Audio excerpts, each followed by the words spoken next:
So you've worked with Michael Patrick King, so Murphy Brown. That was his first big writing job.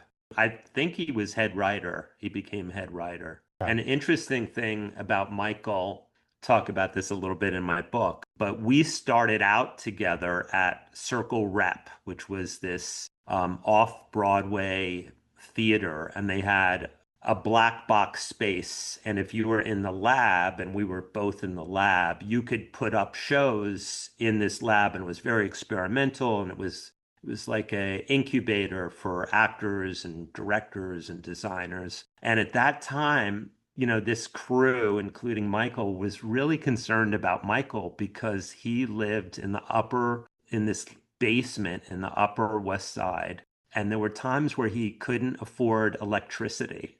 And we were like, everybody was like, oh God, what are we going to do about Michael, And then cut to years later, I got offered a part on Deep Space Nine playing Cousin Gala. And I reached out to Michael because at that time he was writing on Murphy Brown, or he might have been onto the next show. But no, he might have been started on Sex and the City at that point. And I reached out to him and I said, can I stay at your place? He was like, definitely. I got plenty of rooms, and I went out there, and I put my bag in one of the rooms, and he said, Josh, I just got this, and he just told me this enormous amount of money, especially at that time, from HBO. I just got this amazing deal. And what was so amazing about him telling me that was he was so excited that it made me feel, it opened up a sense of possibility with me.